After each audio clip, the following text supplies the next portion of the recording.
Hello दोस्तों, स्वागत है आपका मेरे यूट्यूब चैनल देवभूमि ज्ञान दर्पण में।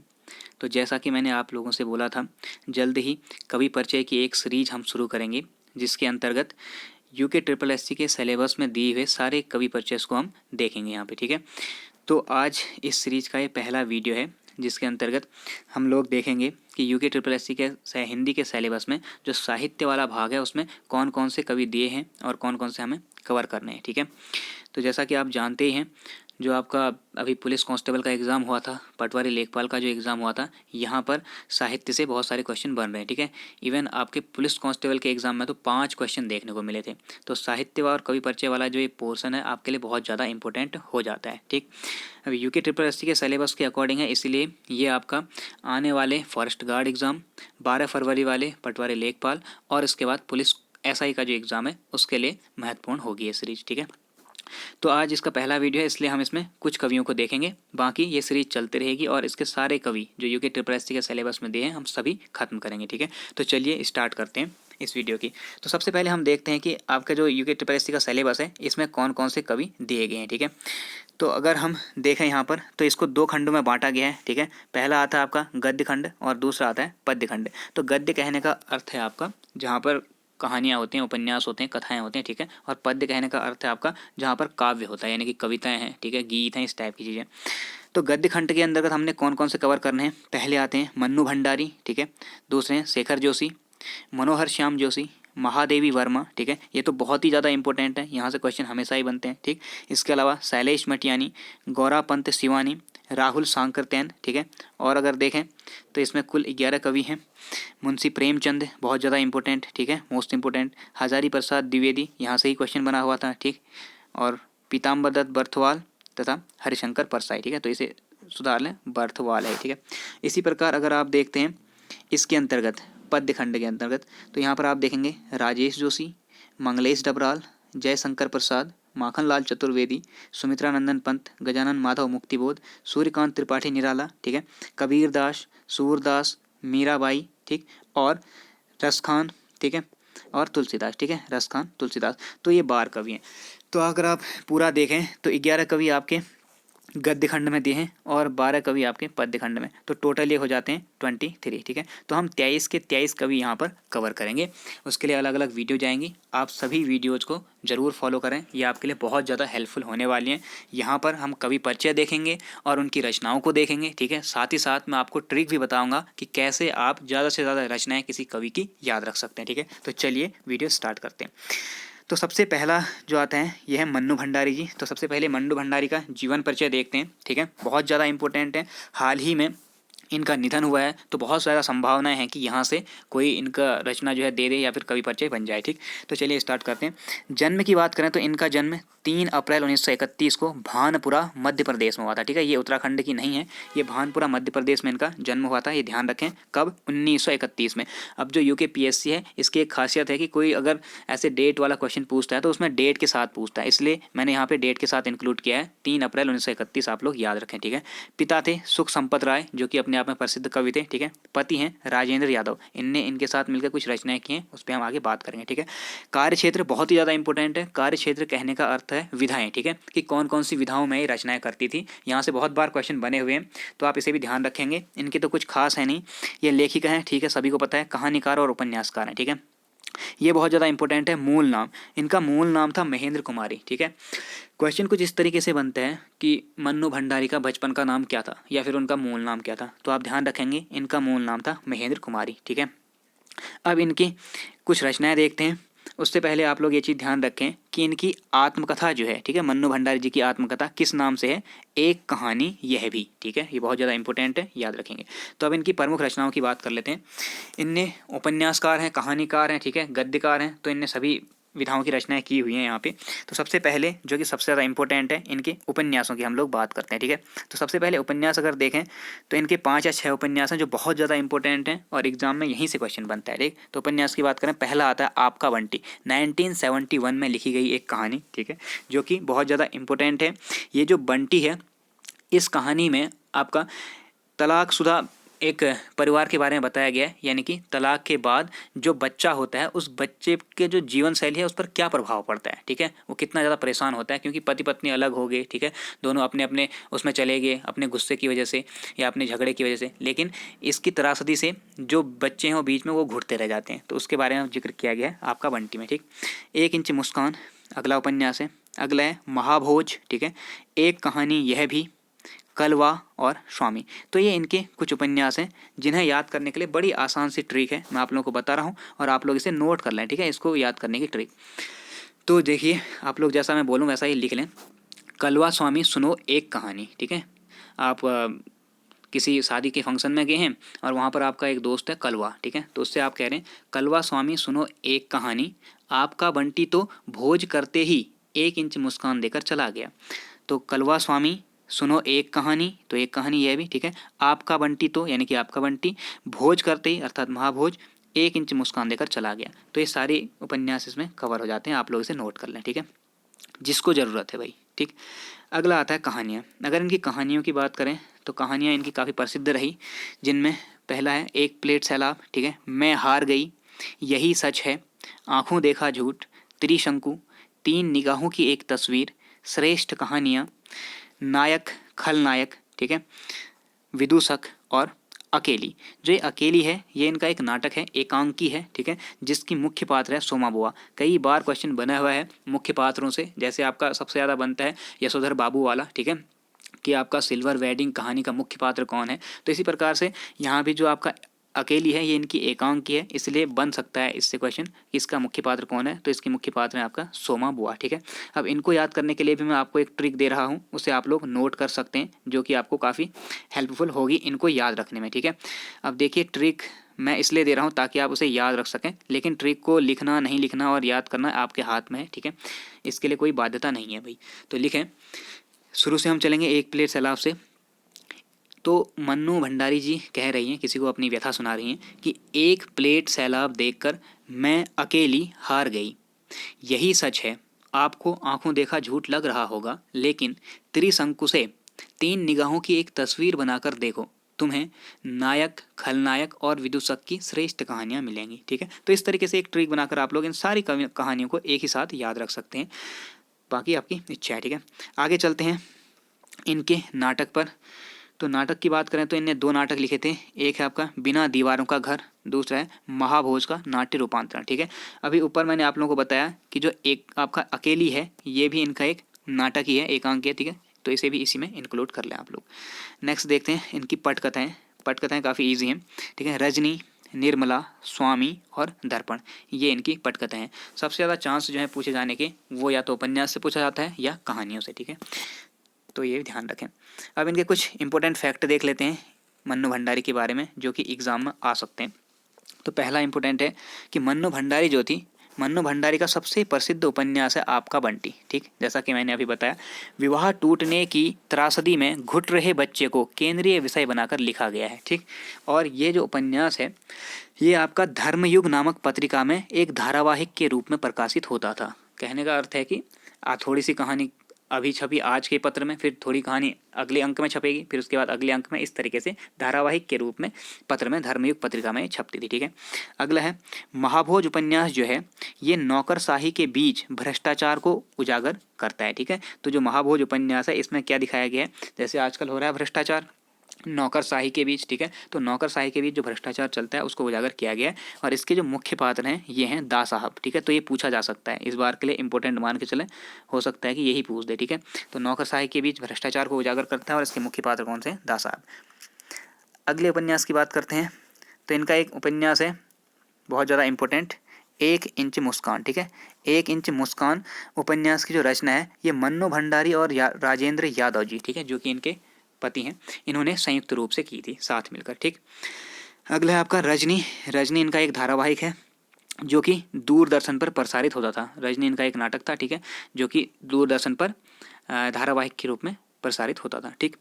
इनकी एक कहानी यही सच है बहुत ज़्यादा इंपॉर्टेंट है, इनकी जो कहानी है यही सच है, इस पर एक फिल्म बनाई गई थी 1974 में रजनीगंधा, और इसे 1974 का सर्वश्रेष्ठ फिल्म का पुरस्कार भी मिला था, ठीक है। इसके बाद देखते हैं मन्नू भंडारी जी की आत्मकथा, तो हमने ऊपर ही देख लिया था, मन्नू भंडारी की आत्मकथा है एक कहानी यह भी, ठीक है। तो अपनी आत्मकथा को लिखते हुए ये कहती हैं कि एक कहानी ये भी सुनो मेरे बारे में। तो एक कहानी यह भी इनकी आत्मकथा है, जिसे 2008 में प्रतिष्ठित व्यास सम्मान से सम्मानित किया गया था, ठीक। अभी वर्ष 2022 का व्यास सम्मान किसे मिला है आप लोगों को पता होगा, ठीक है, असगर वजाहत को। तो ये भी आप लोग ध्यान में रखेंगे। अगली बात करते हैं, दूसरे कवि आते हैं शेखर जोशी जी। तो शेखर जोशी बहुत ज़्यादा इम्पोर्टेंट हैं हमारे ये कुमाऊं क्षेत्र के अल्मोड़ा जो ज़िला है उस ज़िले से संबंधित है, ठीक है। और इनका भी हाल ही में निधन हुआ है, तो यहाँ से भी क्वेश्चन बनने की बहुत ज़्यादा संभावना है। तो इसकी भी रचनाएं आप लोग याद रखेंगे। सबसे पहले जन्म की बात करें तो इनका जो जन्म है ये 10 सितंबर 1932 को, देखिए मन्नू भंडारी जी का 1931 में जन्म हुआ था, ठीक है, और 2022 में डेथ हुई है। इसी प्रकार उन्हीं के अगले साल 1932 में शेखर जोशी जी का जन्म हुआ था, जिनकी 1922 में 2022 में डेथ हुई है, ठीक है। तो ये ध्यान में रखेंगे। जन्म कहाँ हुआ है? ओलिया गांव, जो कि सोमेश्वर अल्मोड़ा में पड़ता है, ठीक है। इनका कार्य क्षेत्र यानी कि इनकी विधाएं थी कहानीकार और साहित्यकार। इनने मुख्य रूप से कहानियाँ ही लिखी हुई हैं, ठीक है। तो इनकी प्रमुख रचनाओं की बात कर लेते हैं, बहुत ही ज़्यादा इंपॉर्टेंट, और मैं प्रयास करूंगा कि ट्रिक के माध्यम से मैं आप लोगों को यहाँ पर कहानियाँ याद करा सकूँ, ठीक है। तो कहानी संग्रह देख लेते हैं क्या क्या है। पहले सबसे इंपॉर्टेंट है कोसी का घटवार, ठीक है, सुना होगा आपने, नहीं सुना है तो आप सर्च कर सकते हैं, देख सकते हैं, बहुत ही अच्छी इंटरेस्टिंग कहानी है, ठीक है, कोसी का घटवार। दूसरा है गलता लोहा, ये तो आपने पढ़ा होगा, एनसीईआरटी में दिया हुआ है, तो ये मान के चलिए कि यहाँ से पूछा जाने की संभावना बढ़ जाएगी।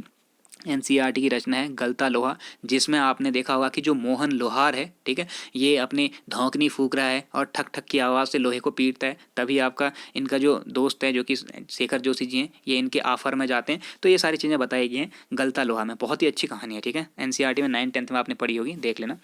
अगला है नौरंगी बीमार है। गाइड, ठीक है, गाइड पूछी जा चुकी है पहले।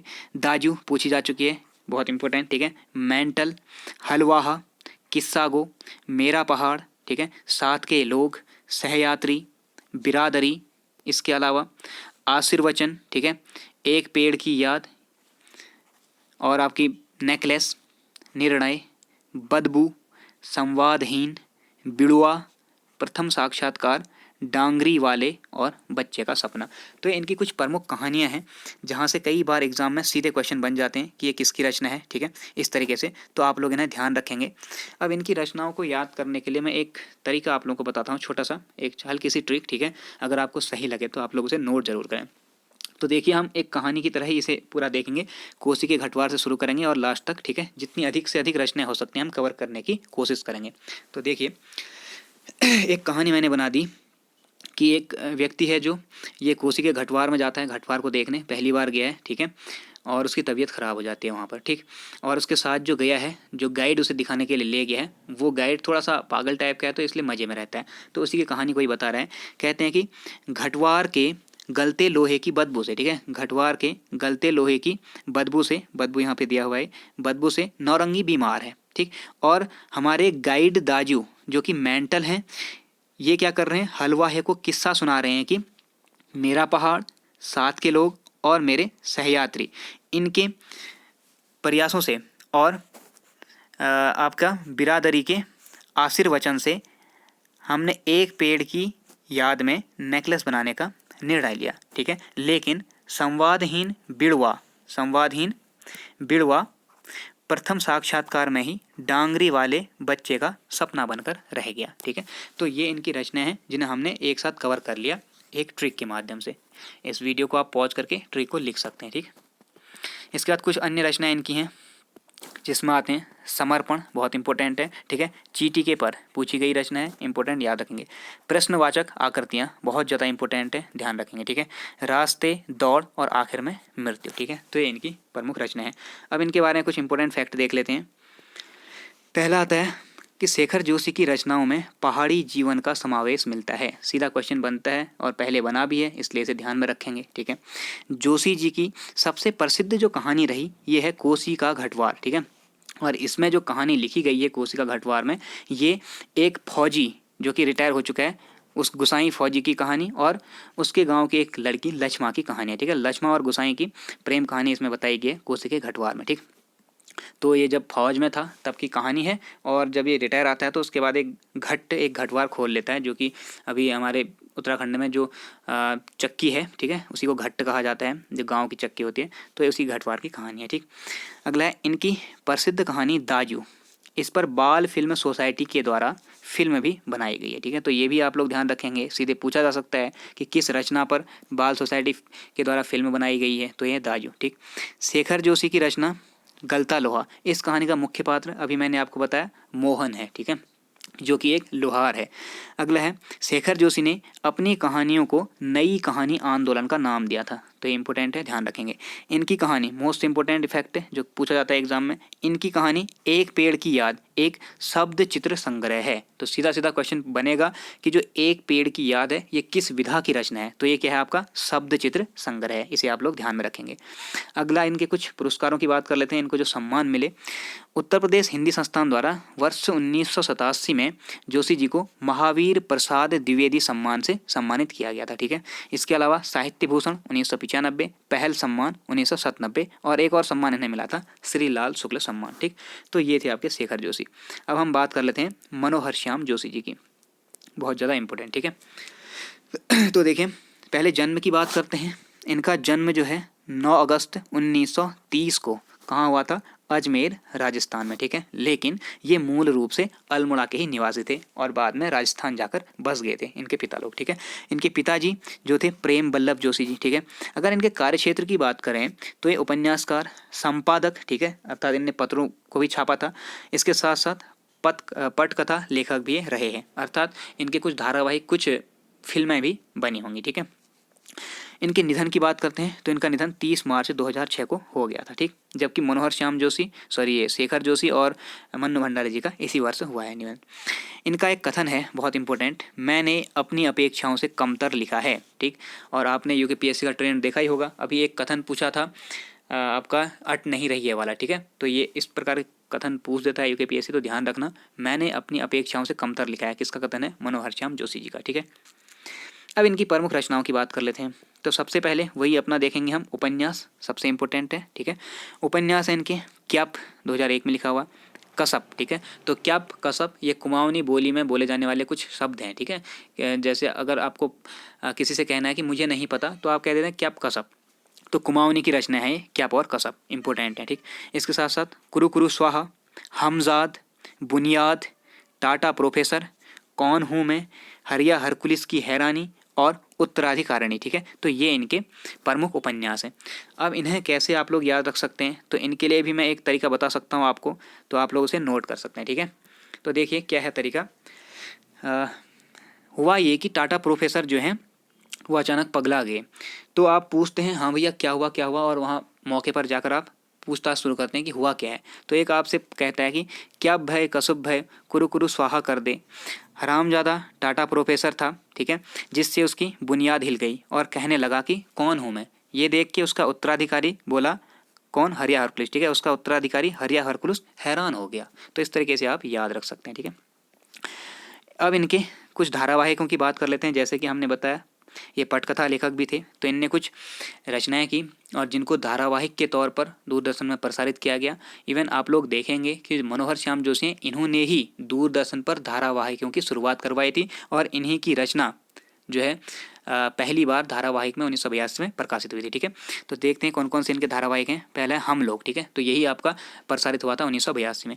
इसके साथ बुनियाद, कक्का जी कहिन बहुत इंपॉर्टेंट, मुंगेरी लाल के हसीन सपने। ठीक है, हमराही, जमीन आसमान और गाथा, तो ये इनकी प्रमुख धारावाहिक हैं जो कि दूरदर्शन में प्रसारित होते थे। ठीक, आगे बात करते हैं, इनकी फिल्में भी हैं कुछ जिनमें इनने पटकथा लेखन किया था। ठीक है, उनमें है आपके मुख्य हे राम, अप्पू राजा, पापा कहते हैं, भ्रष्टाचार। ठीक है, तो आप लोग कह रहे हैं कि हे राम, पापा कहते हैं कि अप्पू राजा भ्रष्टाचार मत करो, ये इनकी फिल्म थी। ठीक है, हे राम भ्रष्टाचार मत करो कौन कहते हैं, अप्पू के पापा। अगले आते हैं व्यंग्य उपन्यास। व्यंग्य कहने का मतलब है जिसमें आपका कोई ना कोई आलोचना की हुई किसी चीज़ की। ठीक है, तो व्यंग्य उपन्यास कहलाते हैं। इनके हैं नेताजी कहन, नेताजी ने कुछ कहा। ठीक है, तो उस पर बहुत सारे लोग उन पर व्यंग्य कसने वाले आ जाते हैं कि इनने तो ऐसा बोल दिया वैसा बोल दिया, तो इसी प्रकार से ये भी आलोचना करते थे। तो नेताजी कहन, उस देश का यारो क्या कहना, कैसे किस्सा गो, एक दुर्लभ व्यक्तित्व। ठीक है, तो ये इनके व्यंग्य उपन्यास हैं। अन्य रचनाओं की बात करते हैं तो इनके संस्मरण संग्रह, ठीक है। तो संस्मरण कहने का मतलब होता है कि जिस संग्रह में इन्होंने अपनी किसी पुरानी मेमोरी के बारे में बताया हो, ठीक है, तो वही होते हैं संस्मरण संग्रह। तो इसमें आता है लखनऊ मेरा लखनऊ, तो लखनऊ के बीते दिनों के बारे में इनने लिखा होगा। रघुवीर सहाय, तो रघुवीर सहाय के बारे में भी इनने लिखा है, रघुवीर सहाय रचनाओं के बहाने, ठीक है।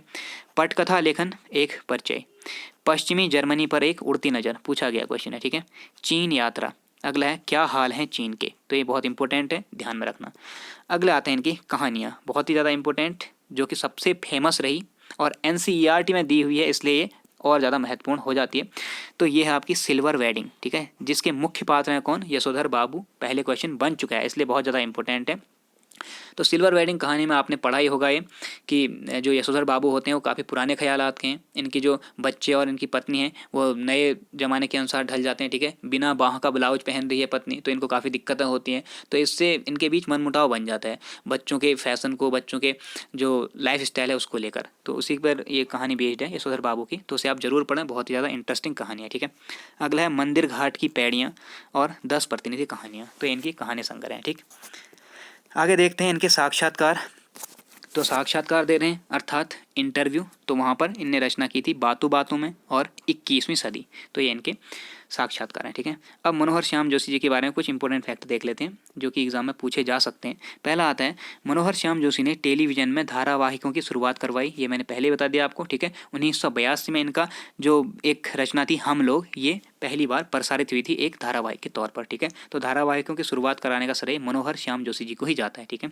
अगला मनोहर श्याम जोशी जी की पहली कहानी कौन सी थी, इनकी पहली कहानी थी नीली ऑस्टिन, जो कि 18 वर्ष की उम्र में छपी थी, ठीक। इनका अंतिम उपन्यास है आपका कैप, ठीक है। जैसा कि मैंने अभी बताया कि ये कुमाऊनी की रचना है, कैप और कसब, कुमाऊनी भाषा में इनका प्रयोग होता है। तो कैप इनका अंतिम उपन्यास है जिसके लिए इन्हें वर्ष 2005 में साहित्य अकादमी सम्मान से सम्मानित किया गया था। और ये जरूर आप लोग नोट कर लें, ध्यान में रख लें कि जिनको साहित्य अकादमी या फिर आपका ज्ञानपीठ पुरस्कार मिला होगा जिन भी रचनाओं को, उनकी पूछे जाने की संभावना ज़्यादा होती है, ठीक है। तो कैप पहले कई बार पूछा जा चुका है एग्जाम्स में और आगे भी पूछा जाएगा। अगली है कुरु कुरु स्वाहा, जो है इनका प्रसिद्ध व्यंग उपन्यास है, स्वाहा कर दिया सब, ठीक है, जिसकी किस्सोगाई और ट्रेजी कॉमिक लेखन की वजह से काफ़ी प्रसिद्ध हुए थे, ठीक है। तो ये ध्यान में रखना कि सबसे ज़्यादा इन्हें प्रसिद्धि किससे मिली, कुरुकुरु स्वाहा के संस्करण से, ठीक है। तो कुरुकुरु स्वाहा जैसे इन्हें प्रकाशित किया तो इससे बहुत ज़्यादा इन्हें प्रसिद्धि मिली। जोशी जी ने दिनमान और साप्ताहिक हिंदुस्तान, इन पत्रों का, जो कि हिंदी पत्र थे, और इसके साथ साथ वीक एंड रिव्यू नामक अंग्रेजी पत्रिका का संपादन भी किया था। तो इनके पत्र भी पूछे जा सकते हैं क्योंकि ये आपके संपादक भी रहे थे। दिनमान, साप्ताहिक हिंदुस्तान ये हिंदी के पत्र हैं, जबकि वीक एंड रिव्यू अंग्रेजी का, ठीक है। अगला है कैप और कसब, जो है इनकी कुमाऊनी उपन्यास है, ये मैंने आपको पहले बता दिया, ठीक है। मनोहर श्याम जोशी जी को भारतीय सोप ओपेरा का जनक भी कहा जाता है क्योंकि इनने धारावाहिकों की शुरुआत करवाई थी, ठीक है। पटकथा लेखन इनने शुरू किया था, इसीलिए मनोहर श्याम जोशी जी को भारतीय सोप ओपेरा का जनक भी कहा जाता है। तो ये आपके थे मनोहर श्याम जोशी जी, और यहीं पर हमारा ये पहला जो वीडियो है इस सीरीज का समाप्त होता है, जिसमें हमने 3 कवि परिचय देखे जो कि बहुत ज़्यादा इंपॉर्टेंट है, ठीक है। अब अगली वीडियो में हम लोग अन्य कवि परिचय देखेंगे और ऐसे ही सारे कवि परिचय हम लोग खत्म कर लेंगे, ठीक है। तो आज का वीडियो आपको कैसा लगा कमेंट करके ज़रूर बताएं, और वीडियो अगर पसंद आता है तो ज़्यादा से ज़्यादा मेरे वीडियोज़ को शेयर कीजिए, ठीक है। चैनल को सब्सक्राइब कीजिए, लाइक कीजिए, और आपकी जो भी क्वेरीज हैं मुझे बता सकते हैं, ठीक है। तो मिलते हैं नेक्स्ट वीडियो में, अपना ध्यान रखिए, थैंक यू।